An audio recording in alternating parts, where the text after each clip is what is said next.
There is a box on the floor of a spare room in Enugu. It is not a remarkable box. Brown cardboard, slightly worn at the corners, the kind of box that gets pushed to the back of a shelf and forgotten about. Or not forgotten exactly, but left alone, the way you leave alone the things that cost too much to look at directly.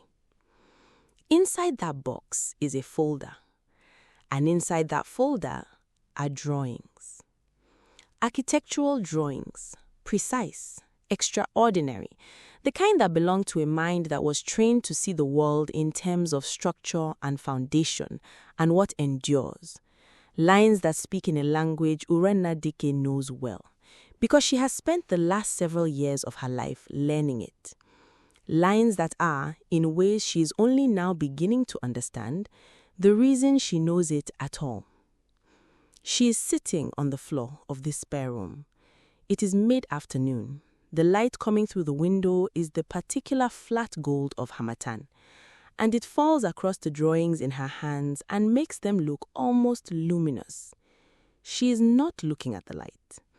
She is looking at the name in the corner of each page. Ngozi Chukwuakwa Obiora, University of Nigeria, Nsukka. Final year design thesis, 1993.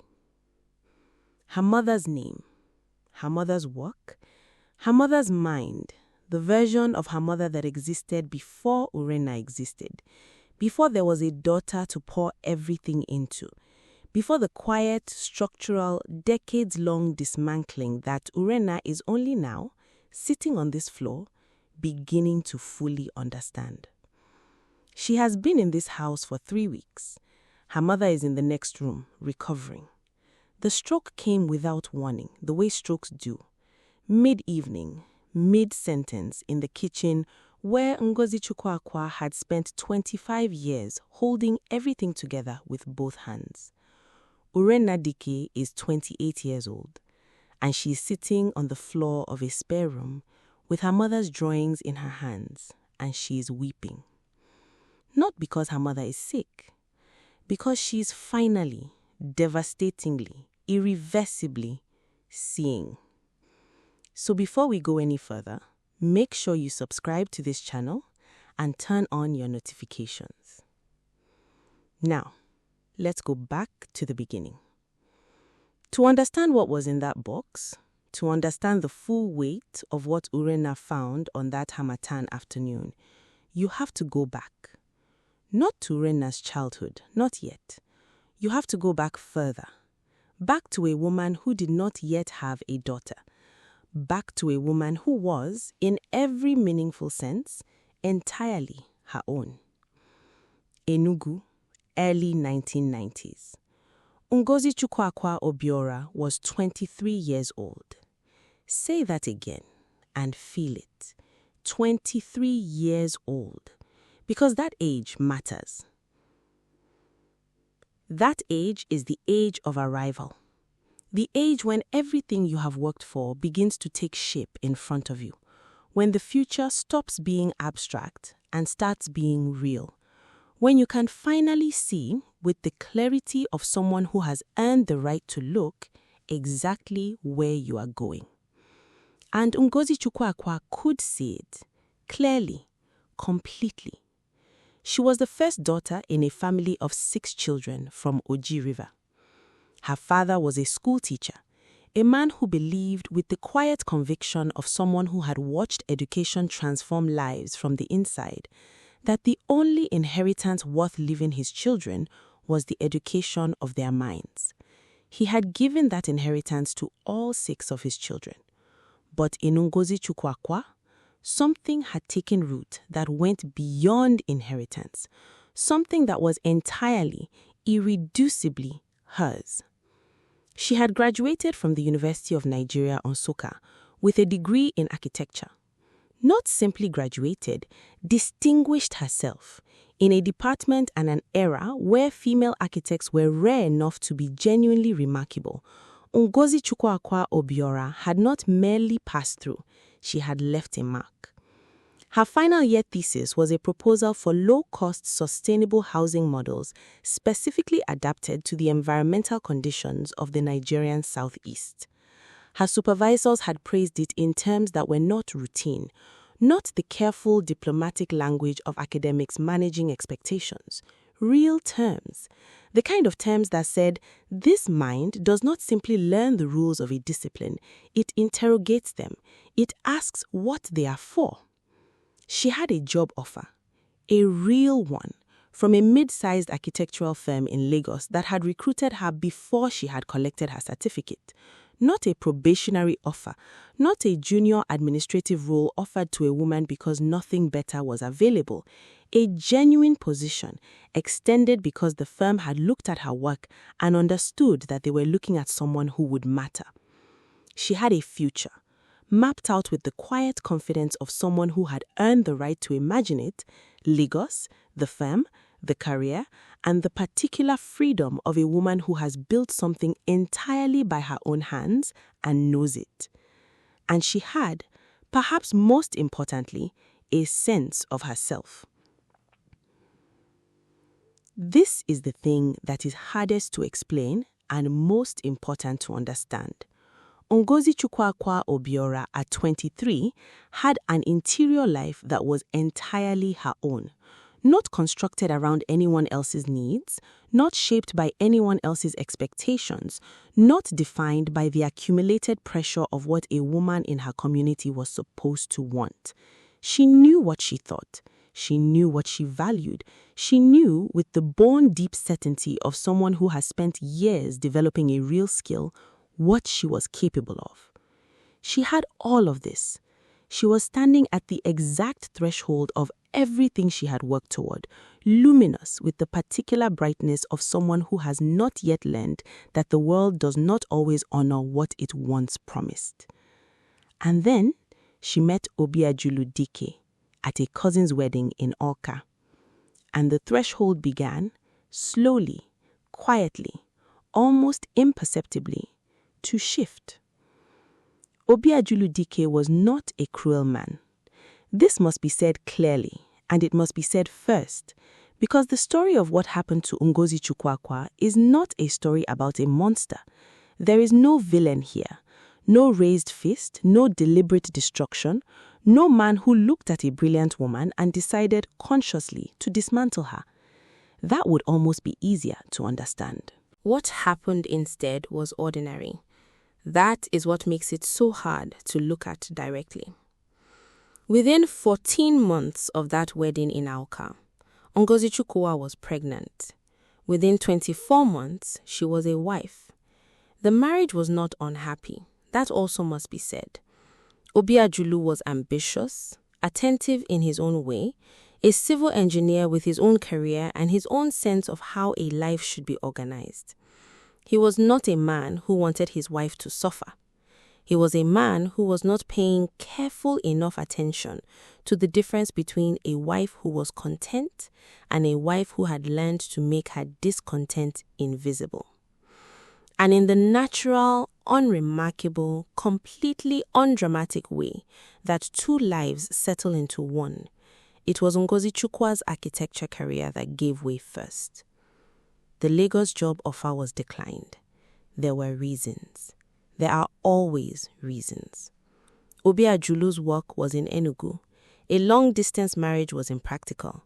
The timing was not right. They would revisit it. They did not revisit it. Not in the first year when the pregnancy felt premature. Not in the second year when the baby, Orenna, loud and beautiful and entirely herself from her first breath, made the conversation feel selfish. Not in the third year when Ngozi Chukwuakwa had been away from architecture long enough that the distance had stopped feeling like a pause and started feeling like a fact. The way water left long enough stops feeling cold. She did not mourn it loudly. That was not who she was. And perhaps that was the tragedy within the tragedy. Because a woman who mourns loudly gets witnessed, gets asked about, gets the conversation opened, however imperfectly. Ngozi Chukwuakwa folded the loss the way she folded everything. neatly, efficiently, stored somewhere interior where it would not inconvenience anyone, where it would not make her husband feel accused, where it would not complicate the life she was now committed to building. And she turned, fully, completely, with the entire force of everything she was, the intelligence, the discipline, the architectural mind that had always thought in terms of what endures. She turned it all toward her daughter. Urenna would not lack. Urenna would not be limited. Urenna would have every door that Ngozi Chukwu had watched close in front of her, held open by hands that knew exactly what a closed door cost. It was not a decision made in a single moment. It was a decision made slowly over months and years in the accumulation of small choices that each seemed reasonable and together formed an architecture of their own. A life built entirely around someone else, a foundation that would never ask to be seen. Urenna Dike grew up understanding her mother as a fixed point, not a person, a fixed point. The way children understand the sun, always present, always warm, always the thing you orient yourself by without once considering what it costs the sun to keep burning. You do not think about the sun's effort. You think about the warmth on your face. You think about how the light falls on your book, on your path, on the future you are walking toward. The sun is simply there, and its being there is so consistent, so reliable, so structurally woven into the fabric of your daily existence that it stops being a thing you notice and becomes a thing you assume. That was Ngozi Chukwu. She was the woman who woke before everyone and slept after everyone, who moved through the house in the early mornings like the house's own conscience, checking, preparing, arranging, who packed Urenna's school bag with the thoroughness of someone who understood in her bones that the contents of a child's school bag were the architecture of their future, that what a child carried with them to school each morning was in the most literal sense the material they would use to build themselves. Every textbook, every sharpened pencil, every packed lunch, every permission slip, every item that Urenna never once had to remember to ask for because it was always already there. She attended every school event, every prize-giving ceremony, every parent-teacher meeting, always in the front rows, always the mother the teachers noticed, because her attention was total and her presence was complete, and her questions afterward were the kind that told you she had heard every single word and was already thinking 3 steps ahead. And she worked. When Obi Ajulu's civil engineering contracts began to thin during Urenna's early secondary school years, the economy contracting, the government work drying up, the reliable income becoming unreliable by degrees, it was Ngozi Chukwu who quietly, without announcement, without the kind of declaration that would have required anyone to feel grateful or diminished, began to find ways to hold the household together. She took drafting work from small construction firms that could not afford full architectural services. She tutored mathematics and technical drawing from the parlor of their Enugu home, secondary school students crowding around the same table where Urenna did her homework. She managed the family budget with the precision of her training, nothing wasted, every resource load-bearing, the structure holding even when the materials were barely sufficient. Urenna saw none of this clearly. She saw the results, the fees paid, the books purchased, the lessons available. She did not see the mechanism. The mechanism was invisible because Ngozi Chukwu had made it invisible, had decided at some point so deep and so early that it had stopped being a decision and become simply who she was, that her daughter should experience the house, not the labor that held it up. What Urenna saw, instead, was a woman who was sometimes tired, sometimes quiet in a way that felt distance, sometimes sitting at the kitchen table in the early morning with a cup of tea gone cold, staring at nothing, at a version of her life that existed somewhere she could no longer reach. Urenna, at 15, did not know how to read that look. She was not yet a person who knew how to look. Stop. Just for a moment, because I need you to feel the full weight of what is happening here, not just as a story, but as a truth that is older than this family, older than Enugu, older than any of us. There is a woman in this story who graduated with distinction, who had a job offer waiting before she collected her certificate, who wrote a thesis that her supervisors described in terms they did not use for anyone else. A woman with a future so clearly mapped that she could see every step of it from where she stood. And she folded it, quietly, neatly, without a single word of complaint. Not because she was weak, not because she did not understand what she was giving up. If anything, she understood it better than anyone because she was precisely the kind of mind that calculates what things cost and decides anyway. She gave it up because she loved her daughter more than she loved the life she had built for herself. And her daughter did not even know there was something to grieve. That is the wound at the center of this story, not the sacrifice, the silence around it. And that silence is about to be broken. The letter arrived on a Tuesday in March in the year Urena turned 17, a full scholarship, architecture, one of the country's most prestigious universities, competitive, merit-based, the kind of scholarship offered to perhaps 4 students in the entire country in any given year. Urena had applied on a restless impulse months earlier, half convinced she would not be considered, and had largely forgotten about it in the weeks since. Ngozi Chikwaaka was the one who collected the post that morning. She opened it with the automatic efficiency of a woman who had managed all household correspondence for as long as there had been a household to manage. Standing in the kitchen doorway, envelope in hand, she unfolded the letter and read it once. Then she read it again. Urena was passing through to collect her school bag. She saw her mother in the doorway, the letter in her hands, the particular stillness that had come over her, and registered it the way teenagers register things that do not immediately concern them, peripherally, incompletely, already moving toward the door. "You have a letter," Ngozi Chukwaaka said. Her voice was entirely steady. Urena read it at the kitchen table, and then she looked up, and her mother was smiling, the full, unguarded smile that Ngozi Chukwaaka reserved for moments of genuine joy, the smile that transformed her face into something that, if Urena were the kind of daughter who paid the right kind of attention, she would have recognized, would have placed, would have understood as the face of the 23-year-old woman in the old photographs, the woman before. "Architecture," Urena said. Something in her voice carried the shape of a question she did not fully form.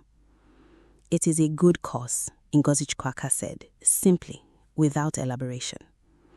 What Urena did not know, what she would not know for years, what she would piece together only after it was too late to say any of the things that would have mattered, was what happened the following week, what Ngozi Chukwaaka did alone, quietly, without telling anyone. She contacted the architectural firm in Lagos, the one that had offered her a position 20 years ago, the offer she declined and never revisited, the road not taken that she had followed from a careful distance ever since. The firm had grown significantly in 2 decades. It had become one of the most respected practices in the country, known particularly for exactly the kind of sustainable, low-cost housing design that Ngozi Chukwaaka's final year thesis had proposed. She had watched its growth the way you watch the life of a version of yourself that went in a different direction, with a combination of pride and grief that had no clean name. She did not contact them to ask for anything for herself. She contacted them because the firm ran a mentorship program for architecture students, and she wanted Urena's name put forward. She spent 3 weeks writing letters and making calls, leveraging that academic reputation she had carried for 20 years without ever once deploying it in her own service, because she had never needed to deploy it for herself. Every door she had ever opened, she had opened with her own 2 hands and her own unassisted mind. She had never asked for anything. She asked now, for Urena. She secured the mentorship placement before Urena's first semester had even begun. She told Urena it had come through the university's industry connections. She never once said that her own name had opened the door. Ngozi Chukwaaka Dike folded that truth the same way she folded everything, neatly, quietly, stored somewhere interior where it would not inconvenience anyone, where it would not require her daughter to feel indebted before she had even begun. University changed Urena the way universities change the people they are designed to change, by expanding the world until the life that existed before it begins to feel not abandoned, not rejected, but small, like a room you have outgrown, like a chapter that was necessary and is now, tenderly, behind you. She threw herself into architecture with a passion that surprised even her, discovering in the discipline something that felt less like learning and more like recognition, like a language she had always known but had never been formally taught, suddenly laid out in front of her in its full grammar and syntax, and something in her responding to it at a cellular level.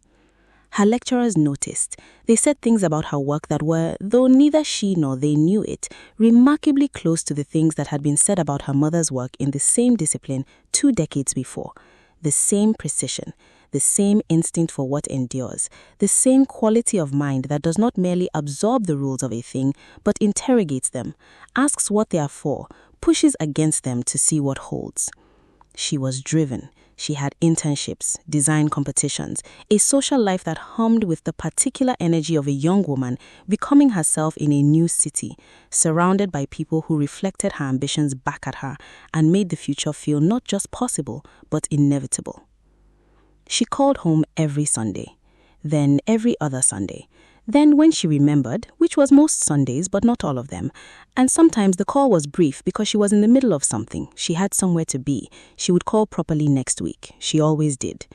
Ngozi Chukwuka always answered, always asked the right questions, always listened with the full, undivided attention that had characterized every interaction with her daughter since Urena's first day of school.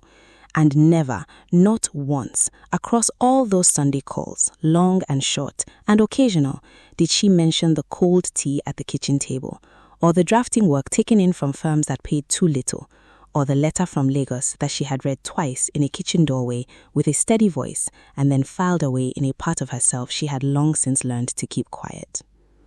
She did not mention either that Obiajulu's health had begun to decline. Quietly at first, the way middle-aged men decline when they have been under sustained financial pressure for too long, and their bodies begin, eventually, to present the invoice. The tiredness that did not lift, the blood pressure that would not cooperate, the appointments that multiplied, the specialist referrals, the test results that came back requiring further tests.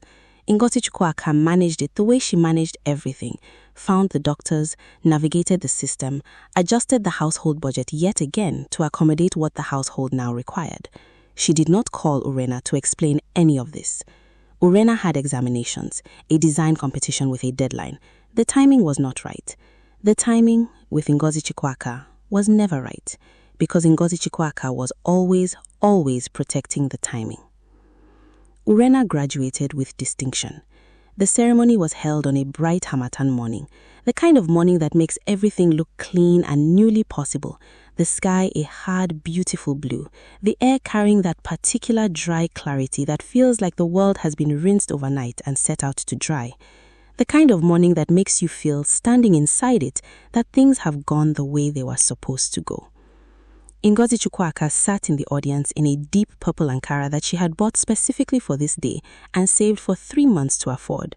She sat very straight, the way she sat when things mattered most, spine aligned, hands in her lap, her full attention given to the stage with the same completeness she had given to every school event, every prize giving, every parent-teacher meeting across 2 decades of showing up. When Urena's name was called and Urena walked across that stage, confident, bright, belonging to herself in the way her mother had once belonged to herself at 23, Ngozi Chukwuka pressed both hands briefly to her mouth. She closed her eyes, just for a moment, just long enough. Urena did not see it. She was looking at the stage ahead of her, at the certificate being extended toward her, at the future that was at last formally beginning. The job offer came 6 weeks after graduation. Lagos, a firm specializing in exactly the sustainable housing design that the sector considered most vital, one of the most sought-after graduate positions that year. The offer was exceptional, the kind that validated everything, that made the years of work feel correctly, precisely invested. Urena called home to share the news. Ngozi Chukwuka listened, asked the right questions, said the right things, and when the conversation reached the moment that required a response to the full weight of what her daughter had just told her, I knew you would get there. Her voice was entirely steady. She did not say, I made sure of it. She did not say, I wrote the letters and made the calls and opened the door with my own name so you would never have to know the door was closed. She simply said what she had always said, in the way she had always said it. Steady, quiet, complete. 3 months after Orena moved to Lagos, Obiajulu was hospitalized. What had been managed quietly at home, the appointments, the medication adjustments, the test results that kept requiring further tests, had escalated to something that could no longer be managed quietly, a cardiac event. Serious enough that the preliminary assessment at the local clinic had resulted in an immediate referral, a hospital bed, doctors who used language that was careful, in the particular way that medical language gets careful when it is carrying more weight than it wants to deliver all at once. Ngozi Chikwa called Orena on a Wednesday evening. She called it a health scare. She said it was being managed. She said the doctors were attentive, that Obiajulu was stable, that there was absolutely no need for Orena to disrupt her life. She had just started the new job. She was still finding her footing. The timing was not good for disruption. Orena did not come home. The timing was not good. She sent her love through the phone line and made a note to call again at the end of the week, and she went back to the work that was new and demanding and felt from inside it like the most important thing happening in her world. And Ngozi Chikwa sat with her husband in a hospital room, navigated the doctors, managed the paperwork, absorbed the fear with both hands and kept it off her face and out of her voice, and she did not tell Orena how frightened she was. Because she had never told Orena how frightened she was, because the role she had assigned herself in her daughter's life did not include frightened, did not include needing, did not include any weight that might slow Orena down or complicate the path forward. The role was foundation, and foundations do not show their cracks. The call that changed everything came on a Sunday morning. One of the Sundays when Orena had been meaning to call but had not yet called. The week had been long, the morning was slow, she was still in bed with coffee and her phone and the comfortable low-grade guilt of someone who will definitely call later, who always calls eventually. It was Obiajulu's voice on the line. Stripped of something, the way voices sound when the person behind them has been through something that has permanently reorganized them, when the thing that holds the voice together has shifted and the voice has not yet learned its new shape. Ngozi Chikwa had collapsed the previous evening. A stroke. Sudden. Without warning. Mid-sentence, mid-evening, in the kitchen where she had spent 25 years holding the invisible architecture of her family together with both hands. She survived. But she was not after that call the same woman. And the house in Enugu, the house that Ngozi Chikwa had spent a lifetime being the foundation of, was suddenly, terrifyingly, a house in which the foundation had cracked. Orena came home. The spare room had always been a spare room. That was how Orena had known it growing up. The room with the extra mattress, the room where visiting relatives slept, the room that existed at the edge of the household's attention without ever demanding any of it. It entered it now. She did not go looking for anything in particular. She went because her mother was sleeping and her father was sleeping, and the house was full of the particular stillness of a place that has recently experienced something it has not yet recovered from, and she needed to be in motion without going anywhere, and the spare room was there. The drafting materials were on the shelf. She almost didn't register them. A set of technical drawing tools in a worn leather case, the kind that architect students carry, that architects carry, that people who have spent years learning to make precise marks on paper carry, because the tools become an extension of the hand and you do not let go of them even when you have stopped using them, even when you have been made to stop. She took the case down. Inside, beside the instruments, was a folder. And in the folder, correspondence, letters between Ngozi Chukwu and the Lagos firm, letters that spanned 2 decades. Not personal correspondence, not letters asking for anything for herself, professional letters, careful and precise, written in the voice of a woman managing a connection she had never fully severed, maintaining a thread to the life she had set aside. Letters arranging Urena's mentorship placement, letters that predated Urena's own career by the full length of Urena's conscious memory, letters written in the hand that Urena recognized but had never seen applied to anything that was not a grocery list or a school permission slip. Her mother's hand, on her behalf, for years, without a word. She kept going. Deeper in the box, photographs. A 23-year-old woman on a university campus, luminous in the specific way of someone who has not yet been asked to make themselves smaller, standing in front of a building with the easy ownership of someone who belongs there, laughing at something off camera with her whole face. And then, at the bottom of the box, wrapped in cloth, the folder of drawings, the thesis. Ngozi Chukwu Obiora, University of Nigeria, Nsukka, final year design thesis, 1993. Urena sat down on the floor. She did not plan to sit. Her legs simply held holding her. She opened the folder and she looked at her mother's drawings, precise, extraordinary, belonging to a mind that was never given the full room it needed and deserved, and quietly, structurally earned, and she understood. Not partially, not almost, fully. The full, devastating, irreversible clarity that only ever arrives when it can no longer change anything. When understanding comes too late to become action. When you finally see the foundation at the exact moment you realize you never said thank you for the house. She sat on that floor, in that flat harmattan light, and she wept. She did not know how long she sat there. Long enough for the light to shift. Long enough for the weeping to exhaust itself and leave behind the particular quietness that follows.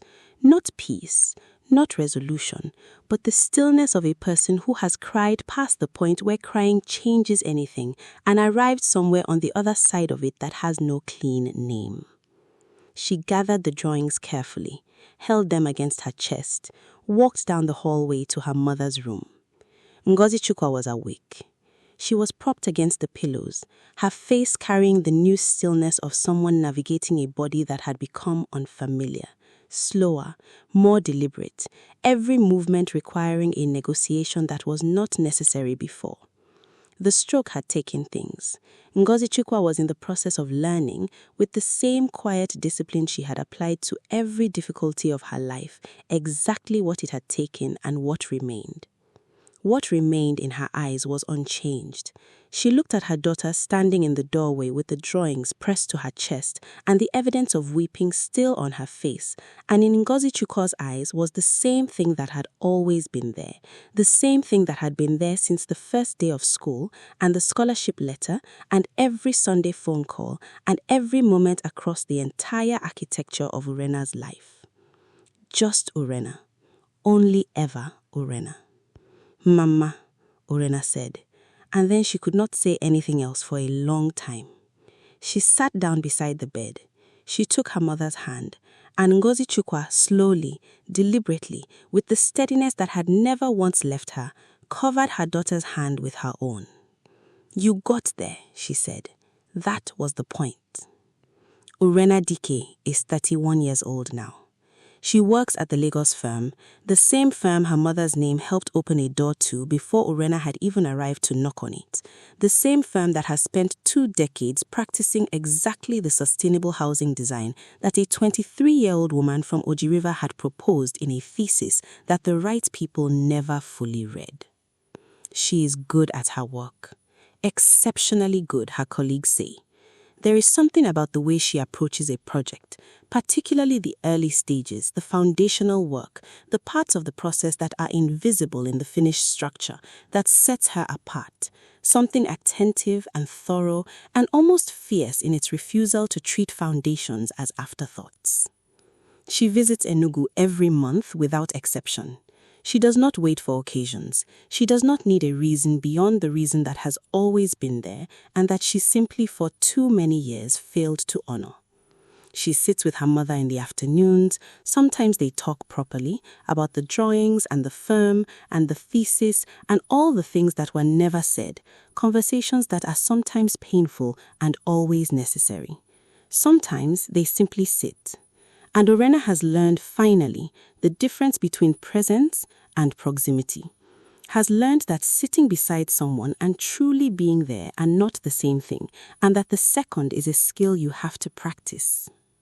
She had her mother's drawings professionally mounted and framed.